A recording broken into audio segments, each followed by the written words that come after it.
जिसके माँ बाप मुख्यमंत्री हैं वो बच्चा 10वां नहीं पास किया, तो ये दिखाता है कि शिक्षा के प्रति आपकी सोच क्या है। जो आदमी 9वां फेल है वो बता रहा है कि हम बिहार के विकास का रास्ता बता देंगे। तेजस्वी यादव को मैं चुनौती दे रहा हूँ, जरा खड़े होकर सोशलिज्म पर 5 लाइन बोल दो बिना कागज देखे हुए। क्या सोशलिस्ट है, सोशलिज्म है क्या, खाली ये बता दो हम मान लेंगे, आपको नेता मान लेंगे। 10 दिन कोचिंग ट्यूशन करके आओ, आपके कैमरे पर कह रहा हूं, 10 दिन कोचिंग ट्यूशन कर लो, रट लो, उसके बाद कैमरे पर आकर सोशलिज्म पर 5 मिनट बोलकर बताओ कि सोशलिज्म है क्या। बिहार में इन दिनों प्रशांत किशोर अपनी पार्टी जन सुराज के लिए रास्ता खोज रहे हैं। पीके गांव-गांव जाकर जनसभाएं कर रहे हैं, लोगों को राजनीति के प्रति जागरूक कर रहे हैं और पिछली सरकारों द्वारा किए गए भ्रष्टाचार और नाकामी के किस्से बता रहे हैं। इसी कड़ी में प्रशांत बिहार के भोजपुर पहुंचे, जहां उन्होंने आरजेडी नेता और बिहार के पूर्व डिप्टी सीएम तेजस्वी यादव का नाम लेकर कई तंज कसे। पीके ने कहा कि अब 9वीं फेल लोग बिहार को विकास का रास्ता बता रहे हैं। पीके यही नहीं रुके, बल्कि उन्होंने कहा कि जिस बच्चे के माँ और बाप दोनों ही मुख्यमंत्री रहे हों, वो 10वीं पास न कर पाए, तो ये दिखाता है कि शिक्षा के प्रति उनकी क्या सोच है। जिसको ये नहीं मालूम कि जीडीपी और जीडीपी ग्रोथ क्या है, वो आदमी बता रहा है कि बिहार का सुधार कैसे होगा।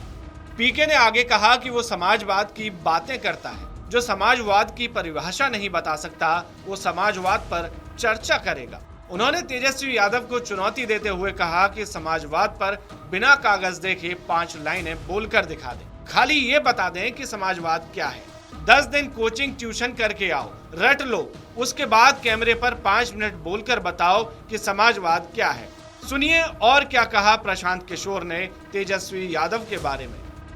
हम लोग के माँ बाप, दादी, हर परिवार में ऐसे लोग हैं जो पढ़े लिखे नहीं लेकिन बहुत समझदार हैं। परिस्थितिवश आप पढ़ाई नहीं कर पाए, स्कूल नहीं था, साधन नहीं था, पैसा नहीं था, वो बात समझ में आती है। लेकिन जिसके माँ बाप मुख्यमंत्री हैं वो बच्चा 10वां नहीं पास किया, तो ये दिखाता है कि शिक्षा के प्रति आपकी सोच क्या है। जो आदमी 9वां फेल है वो बता रहा है कि हम बिहार के विकास का रास्ता बता देंगे। जिसको ये नहीं मालूम है कि जीडीपी क्या है और जीडीपी ग्रोथ क्या है, वो बता देगा कि बिहार का सुधार कैसे हो जाएगा।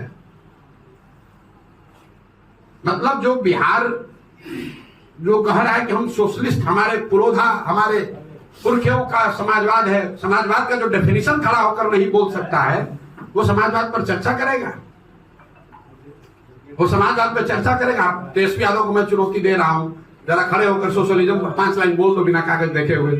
क्या सोशलिस्ट है, सोशलिज्म है क्या, खाली ये बता दो हम मान लेंगे, आपको नेता मान लेंगे।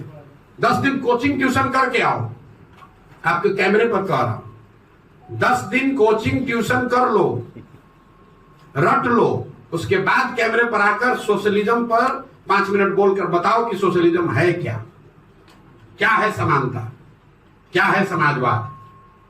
इतना हल्का मत कीजिए कि बिहार में पिछले 30 वर्ष में जो शर्ट के ऊपर गंजी पहन ले उसी को आप लोगों ने नेता बना दिया। न जिसको भाषा का ज्ञान है, न विषय का ज्ञान है, न शब्दों का समझ है, जो जितना गलत बोल रहा है, जो जितना बड़ा लंपट है, उसी को आप लोग बताते हैं जमीनी नेता है।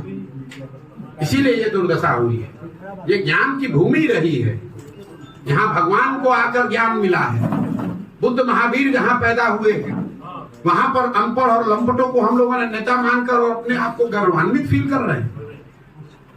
और यह सब मान लिया है कि समाज में कोई पढ़ा लिखा बचा ही नहीं है। नीतीश कुमार एक इंजीनियर हो गया तो लोग बता रहा है कि इससे बड़ा कोई पढ़ा लिखा है ही नहीं।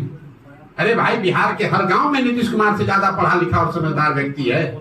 जरूरत है कि उन बच्चों को ढूंढ कर निकाला जाए, उनको मौका दिया जाए। इनका कोई बपौती है। वहीं तेजस्वी यादव से इस मामले पर जब मीडिया ने सवाल किया तो वे समाजवाद के बारे में बताने की जगह सवाल को ही टालते दिखे। जो व्यक्तिगत हमले प्रशांत किशोर आप पे कर रहे हैं, जिनके माता पिता 15 साल तक व्यक्तिगत हमले, कितना लोग है लाइन में लगा हुआ, हमला करने वाला हमला करता रहता है, कुछ होता है। इलेक्शन एक्सपर्ट कहे जाने वाले प्रशांत किशोर के राजनीति में आने से पहले जो फायदा वे कई पार्टियों के तमाम नेताओं को चुनाव में दिलाते रहे हैं, अब देखना होगा कि क्या वही फायदा वे खुद को और अपनी पार्टी को दिला पाते हैं या नहीं।